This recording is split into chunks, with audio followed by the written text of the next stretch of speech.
everybody. I'm Debbie Montgomery Johnson, the founder of the nonprofit, The Woman Behind the Smile, and your host of Stand Up and Speak Up, a show that is about each and every one of us.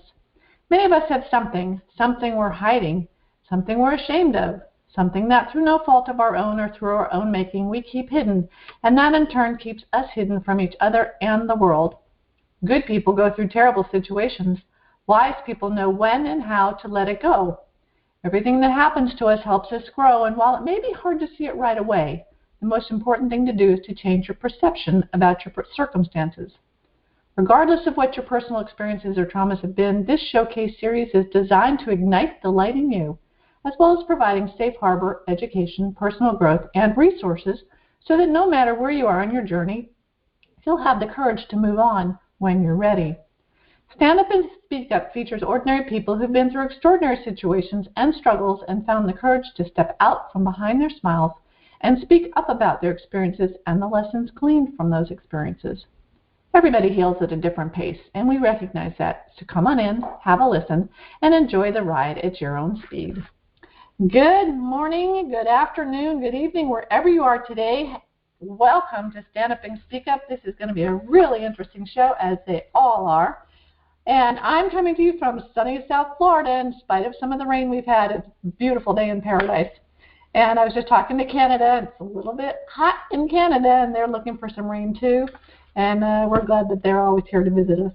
And as a matter of fact, it is Happy Canada Day today. To all of our friends up in Canada, we wish you a very happy Canada Day from South Florida to you. I also want to wish everybody in the United States a happy 4th of July coming up this weekend. It's a time to be out there with family and to make some choices. I wrote an article in Positive Tribes this month. It hit the air this morning. It was all about making choices, and those choices are hamburger, hot dog, macaroni and cheese, corn on the cob, whatever you want. It's your choice this weekend. It was a blast. I was like, I'm not getting political 4th of July. We're going to have fun, and our choices are what we eat. So get out there and have a big old ice cream on me. So welcome, everybody. I'm so excited today. I have a new guest that came to me, Holly Winter Huppert. Welcome. Thank you. I'm so glad to be here. Welcome. I'm so glad you're here, too. Holly comes to us. She's a school teacher, so we kind of worked around her school schedule. The more I read about you, the more I'm intrigued as to who you are and what you are and why you reached out to me. But I'm so excited because our show is called Stand Up and Speak Up, and many times we hide behind things that have happened to us in our past. And this is a time, your story is one of those that I really find compelling, where you're standing up and speaking up about things that are happening, that have happened to you in the past. And I honor you for that, and I thank you for being my guest. So I always like to start the show with you telling our audience a little bit about you, where you grew up, your siblings, family situation, because I want to get an idea of the whole person. So can you kind of tell me who Holly Winter was when she was young? Sure. I was raised in upstate New York in the Woodstock area, that same Woodstock that you know about from the big concerts. I grew up in Woodstock, Vermont. And they always thought that I was in the Woodstock, New York. So funny. You're the real Woodstock, New Yorker. So, yep, I'm a real Woodstock, New Yorker. And I went to the Woodstock Elementary School and everything. And I lived here, grew up. And then I escaped. I was like, I don't want to live in a little town. And I ran away. And I lived in Europe for a while, and I lived all different places, ended up in Denver for 20 years, and love Denver, but I kind of missed trees and country life, so I moved back this way about 5 years ago, and I'm so glad I did. I've taught everything you can imagine because I've moved around a lot. I have taught regular education, elementary school. I've taught special education, middle school, high school. Currently, I'm teaching kindergarten. That's my day job. I teach kindergarten at a public Montessori school in Kingston, New York, and I love it. I feel very fortunate to have this position. And on the side, I do writing, and I run a skincare company. So I run a publishing company and a skincare company on the side. You are one busy woman. Now, when you were young, you have brothers and sisters, or you? I do. There are 6 children in my family, and we grew up in the country. So every day we would have to make a decision how we would play. You know, we had the kind of mom long ago, go outside and play. So we could either climb a mountain or up the mountain, and there were caves to explore and bogs to walk through, or we could walk down the mountain and go hang out at the reservoir, which was off limits. But, you know, when you grew up there, you kind of knew where to go, where they couldn't. Where were you in the mix? Swim. So I have I'm a middle. One of the middle child. When there's 6, there's a bunch of middles, but I have an older brother and an older sister. Yeah, okay. I'm number 3. Okay. But number 2 girl. That's right. Number 2 girl, number 3 child. Now you do a lot of writing and reading now. Were you a reader and a writer when you were young? I was. Actually, see, I do this. This is one of the things that I do. Whenever people say, what was your favorite candy as a child, I make something up. Whenever somebody says a question I've actually never been asked before, were you a reader and writer, I usually just make something up because I have complete and total amnesia. I never regained my childhood. So I don't really know. Well, I don't remember. That'll lead us into our story today because as I was telling you before we started the show, I really love what you do with the children and the books that you've written, and I'm going to send everybody to your website because I really love Amazon, but I do support small businesses because I own a small company myself, and so we will send people to your publishing company. Why don't you go ahead? To be easy, I figured out that hollywinter.com, HOLLY, has a bridge to both of my businesses. Even better. So hollywinter.com. But you've written a couple of children's books, and I was going to go that way. And then when I saw your post about post about the amnesia, and your friends were like, "Well, you've already talked about that for all these years." And I went and Googled you, which I do. I do a lot of research. I couldn't find anything about that. So it's been a long time. Did you have this as a child, or there was an accident or something? What happened? So I had a normal, happy childhood. My mom was a stay-at-home mom. She would take us swimming every day at my uncle's house. Normal, great childhood. I became a teacher. After my second year of teacher, I was in a devastating car accident without oxygen for, they're thinking, at least 12 minutes. I'm sorry. Look, I'm even mixing up my story. That's okay. I haven't talked about this in a long time, and because of the whole shame behind being sick. Are you sick again? Come on, what is going on? So, I'm so sorry. When I was in college, I worked at a camp for mentally retarded adults. So because I didn't know if I wanted to be a special ed teacher. Mm-hmm. While I was at the camp, someone slipped me a date rape drug. And I joked that I was a beta tester, and I took it, and it completely fried my brain. I lost every memory for the first 18 years of my life. Everything was gone. I didn't know how to walk. I didn't know how to talk. I didn't know how to read and write. I didn't know what mother meant. I didn't know who people were. Everything was brand new. So I had never seen bugs. I had never seen a dog. Like, everything was horrifyingly new. The first time I took a shower, my mother had to help me. Obviously, this wasn't right after the coma, but shortly after. And I'm in the shower with her, and she took a bar of soap, and she was speaking softly and put it on my arm. And I thought my skin was coming off.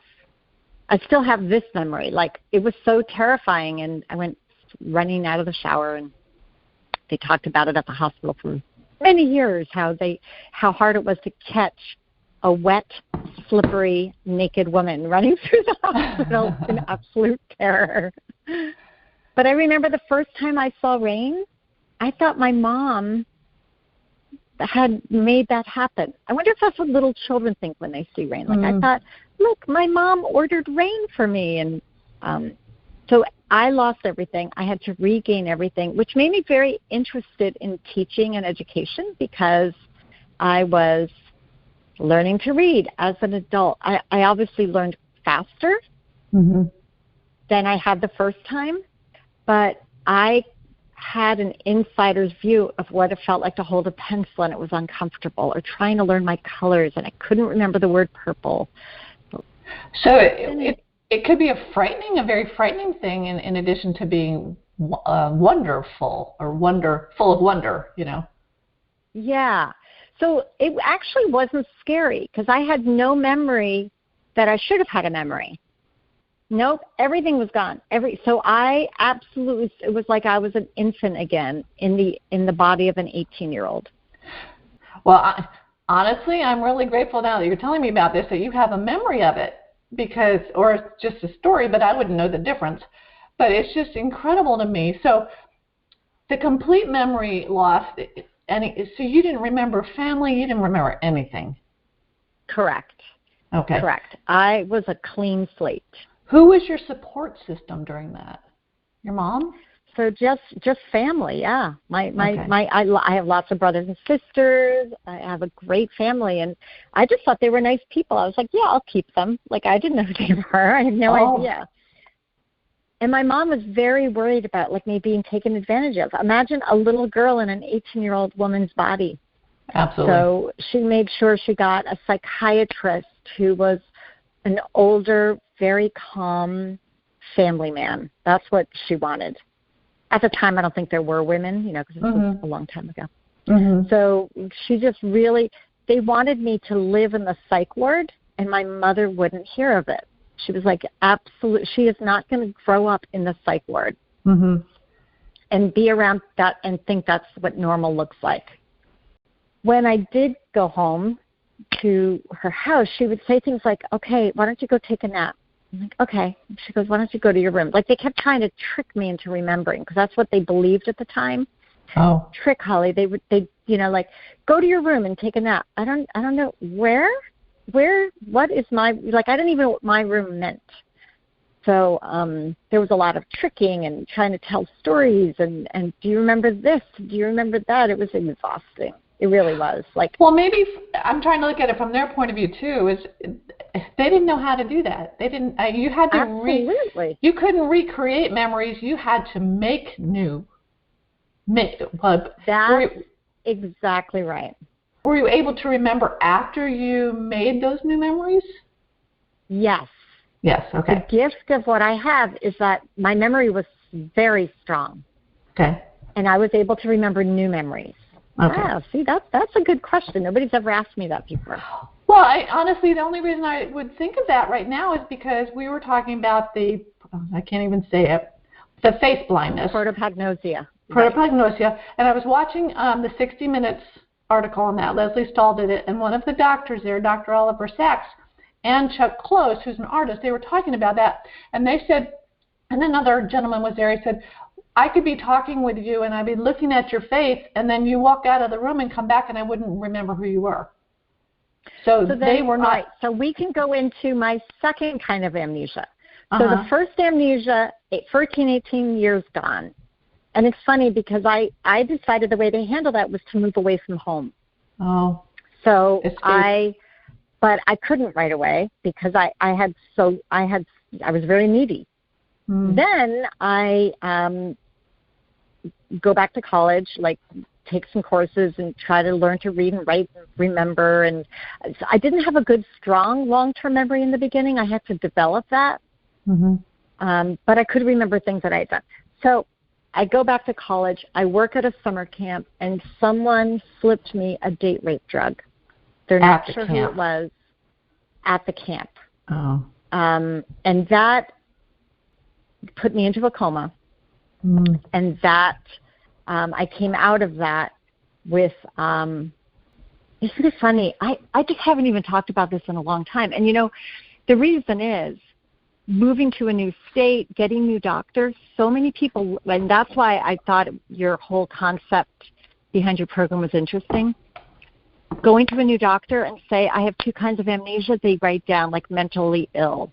And I'm like, wait, what are you doing? No, that's not a mental illness. That is a brain dysfunction. Right? So it's so interesting to even talk about it. And that's what I said. I haven't talked about it. I just stopped talking about it because of the shame of having so many. I've had the craziest medical life, so many different things.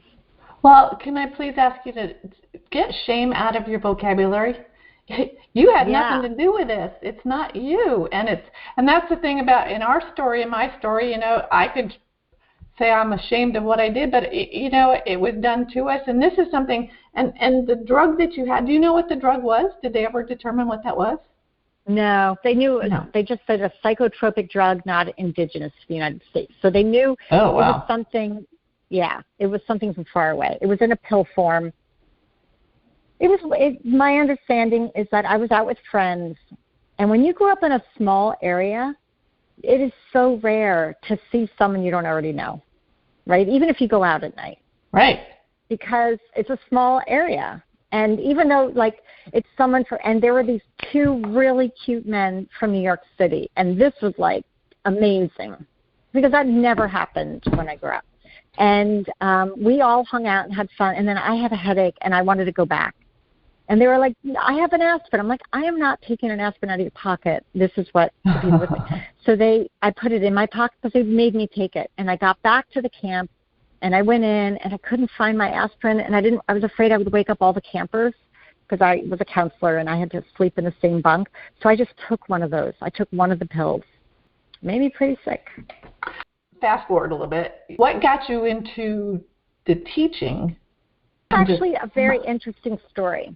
Before my complete and total amnesia, I wanted to be a musician, a concert pianist, and I was quite good, even maybe a child prodigy, according to my music teacher.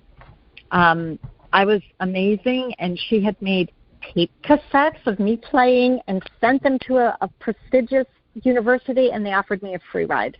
Wow. I know. It was kind of exciting. So I was going to finish my first 2 years of community college and then go there. And my mom wasn't really happy with that choice because she thought it would be a hard life to be a musician.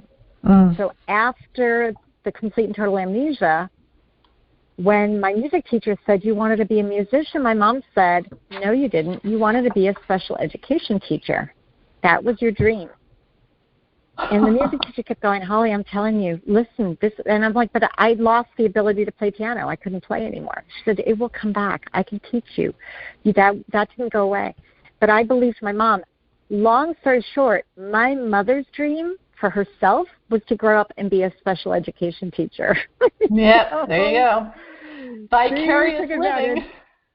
Yeah, and we've talked about it. We have talked about it. It was not a bad choice because it really taught me being a special ed teacher, I learned how to use my own gifts and what I'm good at to get by on a brain that doesn't work the way everyone else's does. So I've learned how to rely on my strengths just as I teach my students how to rely on their strengths.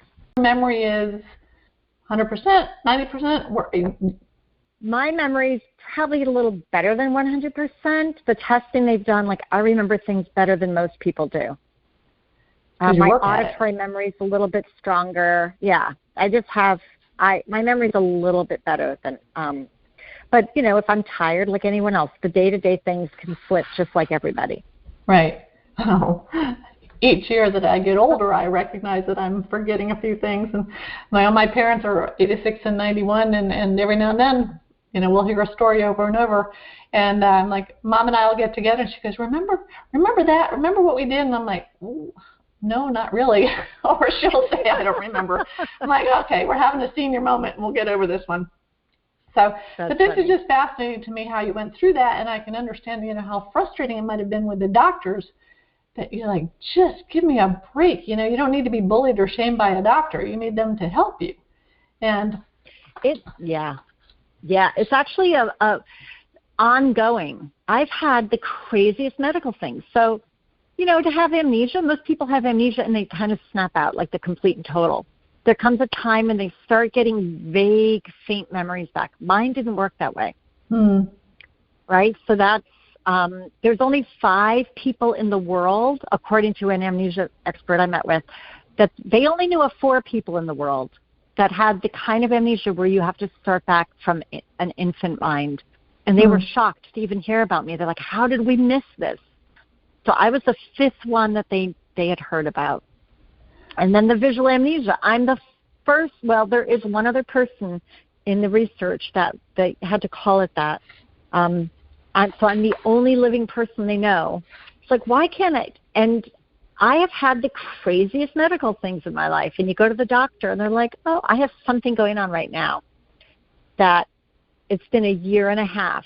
And the doctors think I'm lonely, or they think they look at my rap sheet of medical stuff, and they're like, come on, nobody could have 2 amnesias, type 4 melanoma, heart issues. Everything I've had is probably related to the lack of oxygen in the car accident, like the heart issue or whatever. Right now I have a pleurisy that won't go away, and so I'm having to go to a lot of doctors. I'm getting tired of telling my story. So usually I walk in and say, no previous history, nothing at all. I've always been healthy. Wow, you are the woman behind the smile. Yeah. Yeah. You live my title there. Okay, just clarification here. When was the car accident versus the date rape? The car accident was when you were how old? I was 18 for the date rape drug. I was in college. I was 18. Okay. And then I was 24 for the car accident. Well, I'm really glad that you spoke up about this, because for me there's no shame involved. I'm so grateful that you're speaking up, because I had no idea. I had no idea that these things existed. However, when my father had a neurological issue right before Christmas, and he was at the hospital, and they took him in, he couldn't remember what was going on or who he was. And they called me and they had him strapped to the bed. And my dad's pretty strong, but he's 91. But he was so angry that they had put these restraints on him that his arms were bleeding because he was pulling so hard.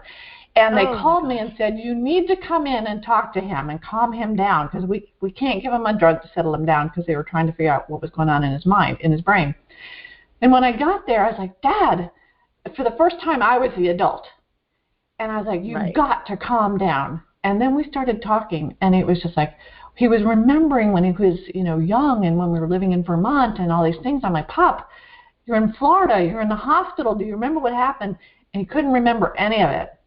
And I know how frustrated I got trying to first calm him down, but then try to say, that in the hallway, that's a light in the hallway. That's not someone on a wall. It's not, so it was very odd for me trying to understand what was going on in his brain. And like you said, 3 or 4 days later, boom, it was gone. And he was back to remembering everything. Nice. So when I was, reading your story and trying to figure this out, I'm thinking, as a family member, too, it must have been incredibly frustrating. And like I could see your mom trying to trick you. She may not have been tricking you. She just didn't know what way to, you don't know where your room is. So You're right. No, I have no bad feelings for my family at all. Yeah. They were. My uncle took me on a roller coaster ride. Oh dear. And I didn't know what a roller coaster was. So imagine that. That was a shock. I remember that. And I was so mad at him. But again, they thought that it was possible that they didn't know at the time it was completely fried. At the time, they believed any memories that you had were always there, and you just had to learn to tap back into them. Okay, that may not be the case, right? Not the Mine case. were absolutely fried. So if we're looking at a chalkboard, it is erased. Yes. There's nothing there. Wow, that's incredible. So given that's your past, and now I love that you're dealing with children and kindergartners during COVID. I give you so much credit, because my grandkids are about that age. How do you what's your unique perspective on teaching children now because of this past experience? How are you different than other teachers? So that's a very good question. May I just say you have very good questions? Thank you. So I have come up with, I do look at teaching differently. I'm an intense teacher, and I look at things, the big picture. So I have noticed that children who cannot be uncomfortable do not learn well. So if they say, tie my shoe, like they can't learn if their shoe isn't tied, or if their feet got wet from a puddle, or, if mom didn't bring their lunch and they're uncomfortable because they want their own lunch and they cannot learn, that is a big block to learning. So we're not even talking about how they grew up, who their family is, right? Who read them books. Children who don't know how to be uncomfortable cannot learn. Children who don't have logic skills cannot learn. So I don't care if you've never heard of letters and numbers. If you know how to build blocks and make a bridge to your other tower and then make up a story along with it, I can teach you to read pretty fast. Unless you have a disability, but then I can still teach you. It might take longer. Yeah. So that's how I look at teaching different than most people. I look at, I want you to be a risk taker. That's another really important thing. Because if you're not a risk taker, you're not going to sound out the word cat because you don't want to make a mistake. So we don't want children who think they have to be perfect. We want them to take that chance and jump. Yes, exactly. No, I was just wondering if you're finding as time goes on, I have 4 children and they're grown. I've got 4 grandchildren now. I see the way we're treating children differently now than when my kids were young. And like you, I think we're about the same age. When we were growing up in Woodstock, Vermont, 7 acres of land, my mom would say, go out and play. And we would go. We would never be by the TV and inside all the time playing games and that kind of stuff. We would always be riding our bikes, playing tennis, we'd be gone all day long, building tree forts, that kind of stuff. Right. We could because we felt safe. Today, the kids aren't going out because they may not feel safe or their parents may not feel that they're safe outside. And so we minimize a lot of the risks that the children are faced with because they're comfortable inside. You know, the biggest surprise through the pandemic, what an awful time for the world, what a trying, scary awfulness. And I had to teach children online. And we won't even talk about that, how difficult that was. You can imagine. Oh, bless your heart for that. I don't know how you did it with kindergartners. It was so hard. And then when it was time for the kids to come back in the room, and in fact, I always say kindergarten, but I teach at a public Montessori. Montessori at this age is 3, 4, and 5-year-olds together in one room. So I also had 3 and 4-year-olds. So the hardest thing when we did return to 5 days a week after spring break in person, unless kids wanted to be remote, and then they could remain remote and learn on the computer. But for the kids coming in, I'm like, how are we going to keep kids in one seat? They had to eat breakfast at their seat. We called it their area. They had to eat breakfast. They had to work at their area, eat lunch. They had to stay 6 feet. Like, how are we going to keep them in one spot all day? And the biggest surprise for me was that it wasn't as hard as I thought it would be, because many of these children had been sitting home watching TV all day while their parents had to work. And so they actually, normally when you teach kids, like, they have a lot of energy, they have to go run around. They really didn't have that in the beginning until they kind of got they were exhausted, being with strangers all day and having to do this kind of work. And my grandson, who was in 1st grade, when they're out in Dallas, they were not remote too long, but while he was, my daughter's boyfriend's father is kind of convoluted. He's an engineer in San Diego. We took turns doing FaceTime or Skyping or whatever, Zoom. I guess we were Zooming at the time.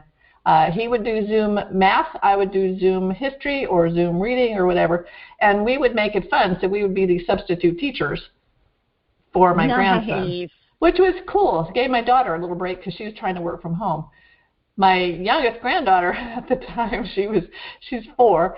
All she wanted to do was play on the computer and get in her brother's way. And I'm thinking, oh my gosh, can you imagine doing this with a whole classroom full of children? Your perception, and I loved how you said when you were getting your memory back and you were back in school, you were learning how it was to hold a pencil. So, or to hold, to do whatever again, to read again. So I would imagine that you can take that into the classroom with a Montessori, the 3, 4, 5-year-olds, in exactly knowing how they feel when they hold the pencil. Right. So, and I taught high school special ed English. I've taught all different things. And I always start with, I understand what it's like to learn. I understand how uncomfortable learning can be and how hard and how, I thought I knew this and I don't know it and I have to learn it again. I have a lot of patience for children who need a lot of repeating, because I needed a lot of repeating in the beginning to help my brain categorize itself and learn how to learn. If your brain is disorganized, you cannot learn. Mm-hmm. And I knew that for myself. Would you tell your story to the kids so they understood that you understood, or not? So I have told it. I didn't tell it when I taught high school. It wasn't the kind of situation. But when I taught middle school, I did tell them. Okay. I told them, like, I took an aspirin from someone, and they were like, why would you ever do that? And I'm like, you think you, and I, so, but I had permission from staff. Like, I did talk about it and how it changed my brain and how I didn't stop. And they were really taken by it. In fact, I let a TV crew go into my classroom when I taught 5th grade in Denver, and they actually came in and did a whole segment, which is also no longer on the internet. That's too bad, because I really wanted to see what your story was about, and there's nothing there. I'm like, oh my gosh. I know. It's important, and don't you think maybe a lot has been learned since then? Because when I thought you had face blindness, there's a whole lot of stuff on there since 2008. I think people need to hear about this, though, because when I was researching the facial blindness, I heard this comment, and this is true about any of us that have had something happen, is that people don't usually complain. They don't tell what happened because they don't understand they have it. Like the facial blindness is like, people just figure that they have trouble with faces. And I'm thinking, I can't remember names sometimes. I'm really good at faces, and how that would change my life if I couldn't remember a face. So, right. So here's the difference. I was going to tell you the difference between protopagnosia and visual amnesia. Yes, ma'am. If you have protopagnosia, which it could be, I think it used to be like 10% of the population could have it. And it means that for some weird reason, when you look at faces, there's like a cloud. There's a weird cloud. Nobody really knows why. And you can't really see the face. It's almost like your brain cannot see it. I was tested by the head researcher for face blindness, Dr. Brad Duchesne. He was at University Hospital London, but I think now he's at Stanford. I'm not sure. He's somewhere on this side of the pond now. And he came. He was very cool and did all this testing. And he's like, I've never seen what you have. I'm like, yeah, that's what I hear.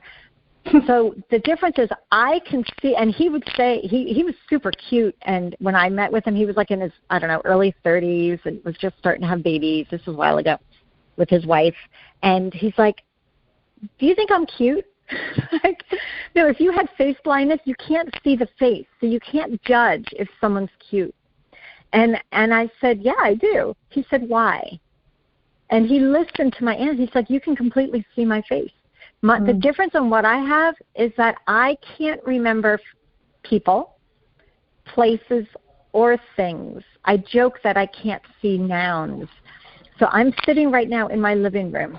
I don't remember what my bedroom looks like because it's down the hall. I don't remember what my car looks like. I don't remember what I look like.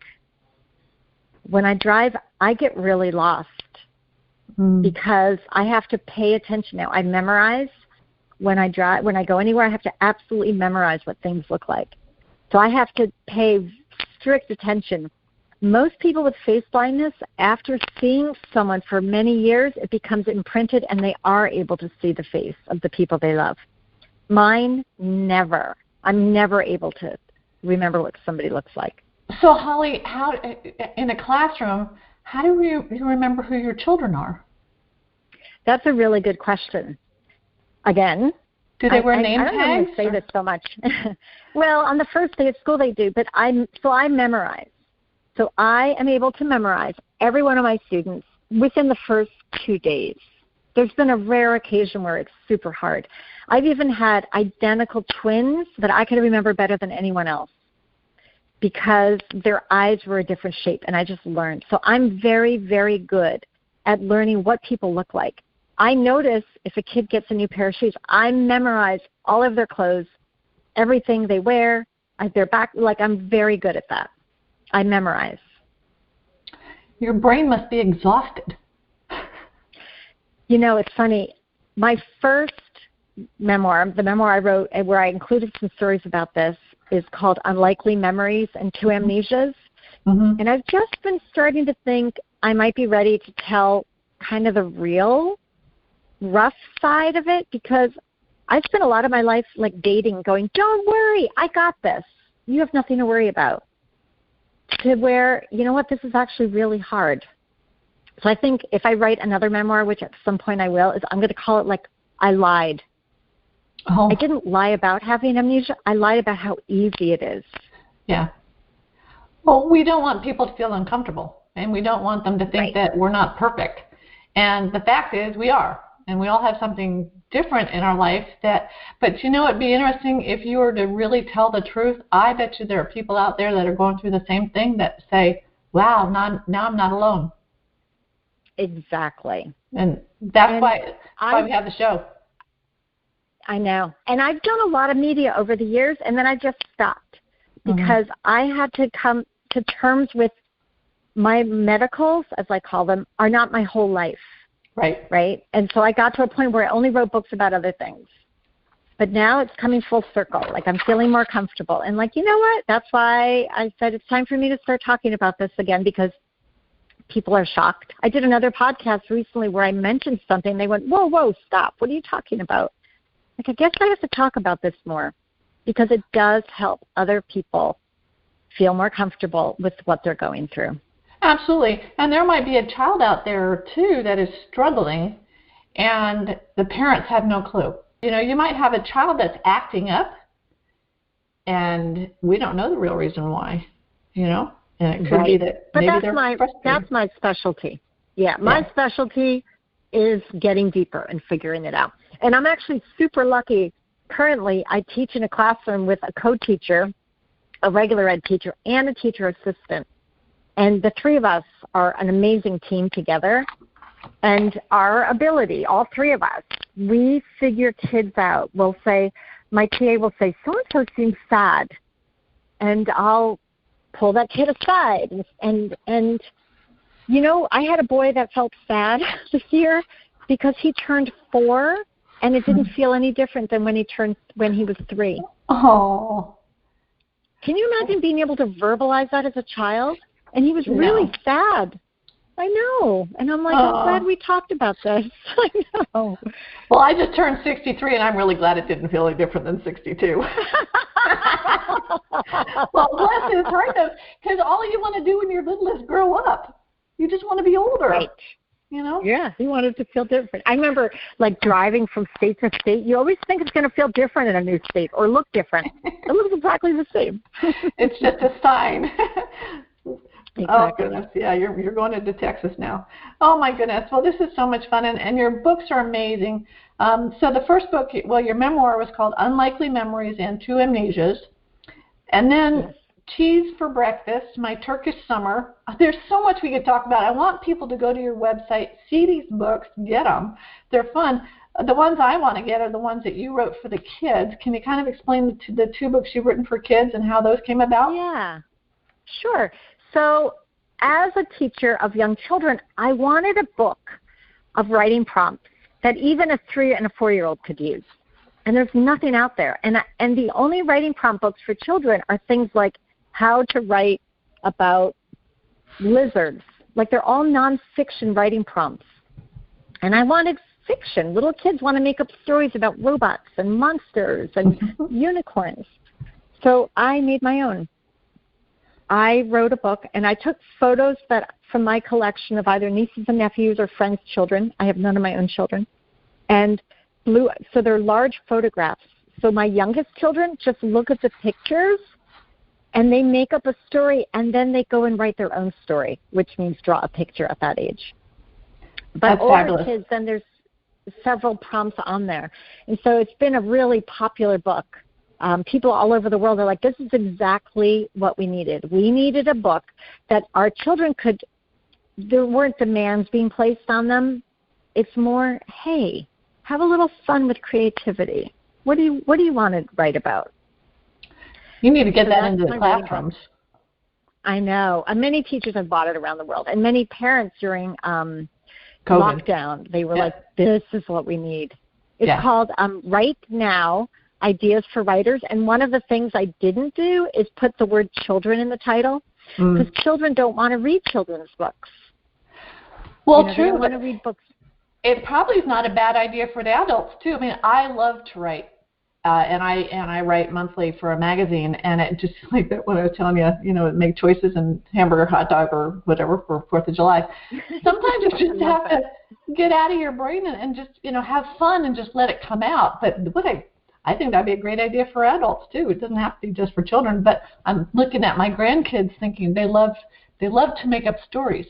So this would be a great family event. Just pull one of the ideas out of the hat and just say, "Okay, guys, let's do a family night." And so, what do you think? I think that's a great idea. Great idea. That is The other book you wrote was called Hans Helps. Yeah. Right? So at the beginning of the pandemic, before we knew what was going on, we went until they closed schools, and it was a very frightening time, as we all can remember. And I have a great nephew whose parents were still working at the time, and I offered to take him for a day. And he came over, and he just, why do we have to wear a mask? Why can't we go hug? Why can't? He had so many questions, and I started writing down what he was saying and decided to write it into a children's book. And so at the time, he wasn't wearing a mask. Like, this is before the mask mandate came in. So this was like a right away.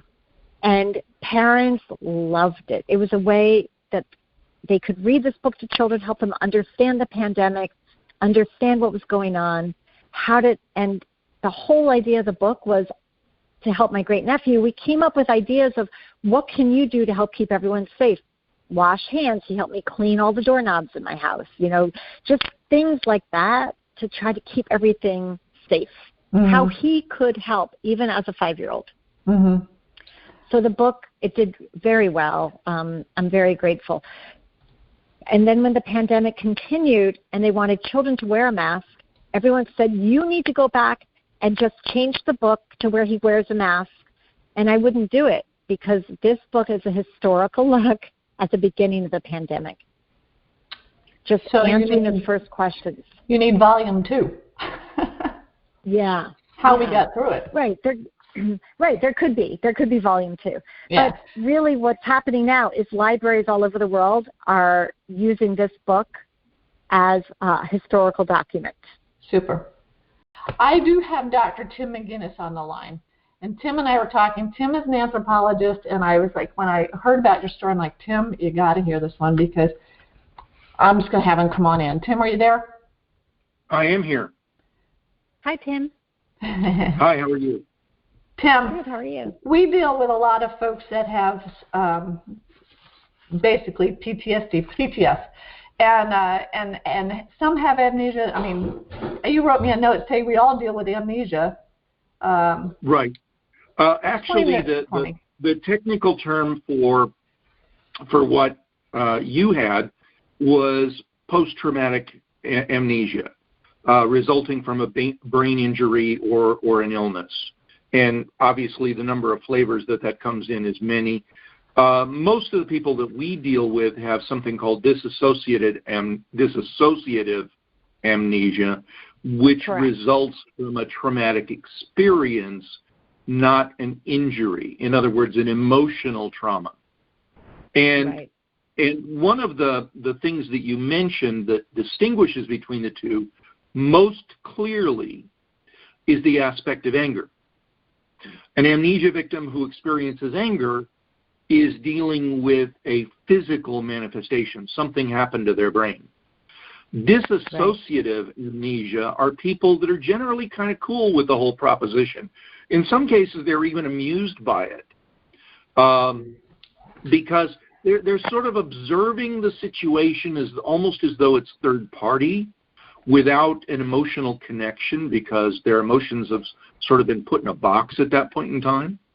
But it's very common with crime victims that as a result of either the shock or the emotional stress following their crime, they'll lose memories. Typically, they can get them back if they want them back.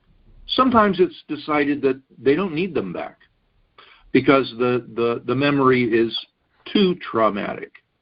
Right. It's also common, that they can be compounded, the two together. What I found curious was when you were talking about the date rape drug, I have degrees in anthropology and archaeology, and I'm fairly familiar with some tropical pharmacology because they play a role in rituals, practices of people in the tropics. And there's a few drugs. Curare is one of them, and there's a few other which are plant-based psychotropics and hallucinogenics that actually, interestingly enough, cannibals used to take to sort of reset their memory of cannibalistic activities. It's sort of a way of pushing the reset button and says, nope, I don't want to remember that, but it was a good dinner. Thank you. It's a funny world that we live in, but I have to commend you on such a challenging situation that you overcame. And it's any form of trauma it's an uphill struggle. You kind of have to start from step one and climb each step regardless of what that recovery process is, and can be very frustrating along the way. And it's an incredible achievement to having made it to a point of successful functionality at the end of it. And clearly you have. It sounds like in the process you gained eidetic memory in as well by losing such a big chunk of your stored memory. And what's interesting about that, and one of the reasons why I can imagine that doctors are so surprised, is that memory is stored in so many different places. Cerebral cortex, the cerebellum, the amygdala, the rat brain in the bottom drawer, as well as the higher functions and visual cortex and all of that. Yep. To lose all of that is amazing. Yep. And amazing that you were able to rewire on the fly and put those pieces back together. That's astounding and an incredible achievement. It has been an ongoing process. I will just say one thing. When you said dissociative amnesia, I felt like I was experiencing life as an infant for the first time. My brain was so fast, like an infant. There was a weird reset button. So it wasn't like I was third party just watching. So that was pretty unusual for what was known at the time for amnesia. And I do remember, like, when I went back to college, so I went back to college and I took a Spanish class, a beginning Spanish class, because I thought that would be easier. And they even came up with a computer program to help me learn. Like, it would say chair, silla, and then it would say chair, and I'd go like, the program's broken. I never saw this word before. So in the beginning, I didn't have any ability to remember memories, but I did gain that. I had to learn that on my own. I can't believe our hour has flown by because, Holly, there's so much I'd like to talk to you about, and maybe we'll get you back on. But this has been really interesting, and thank you for being open and willing to speak up. And I know it might have brought back some, feelings that were uncomfortable, but like you said, we learn when we're uncomfortable. And I know that I'm learning as I get older that it's okay to feel uncomfortable. We need to be comfortable being uncomfortable. And that's what this show is all about. So thank you so much for spending some time with us and for enlightening us on these things. And I wish you all the best with teaching and the next coming year. How can people get a hold of you and find your books? I think they're really terrific. Yeah. So I just want to mention to Tim that as an archaeologist, you might like my book about cheese for breakfast in Turkey. I stayed with a family, and the father of the family, the husband, is a top archaeologist in Turkey, one of the top ones. He ran Ephesus for years and now runs a series of 5 different museums in the Izmir area. So it's pretty cool that, he took me to Ephesus and gave me a talk. His English wasn't great, but it was amazing to have that kind of someone who really knew it. And I also got to go to 2 live archaeological digs. One that's really just a tarp over a mound of dirt. They've been excavating for many years. So, well, Tim, maybe we can put Holly's books on our store. We would be happy to do that. Okay. I would love that. Thank you. So the best way to find me and any of my things, you're right, there's so much going on in my life. It's hard to fit it into 1 hour, but I really appreciate you trying. And I've really enjoyed this conversation. So my website is hollywinter.com, HOLLYWINTER.com, and there's a bridge to my books. There's a bridge to my skincare products that I formulate. I just restocked my face serum, and everyone's all excited and packing orders right before we talked. And after. We didn't even talk about that, but there's some really good YouTube videos about that. I checked those out. You did your homework for sure. It's hollywinter.com. Correct. Thank you all for listening to Stand Up and Speak Up. We are dedicated to encouraging you to remove the mask of embarrassment and to being your best self. If you've been a victim of scam or cybercrime, please visit againstscams.org for assistance and guidance about options and recovery. SCARS is an incorporated nonprofit crime assistance organization based in Miami, Florida, supporting scam victims worldwide. If you can help donate, please go to our website, and I'll put that on the show. This episode has been sponsored by benfocomplete.com, a vitamin supplement company that supports happy and healthy hands and feet for those with neuropathy. If you or anyone you know struggles with the pins and needles or numbness in their hands and feet, check out our benfotiamine products at benfocomplete.com. Use the special code STANDUP for a 5% discount on your purchase. Again, thanks everybody for being here today. Go to my website, thewomanbehindthesmile.com, for additional information and resources. Subscribe to my YouTube channel. My book, The Woman Behind the Smile, is on Audible, and the new book's coming out in a couple of weeks, and it's called The Gift Called Fearless. I'm really excited about it. Enjoy the replays, everybody. Thank you so much for being here today, and have a marvelous 4th of July. Thanks, everybody. Thanks so much. Thank you. Absolutely. Thank you.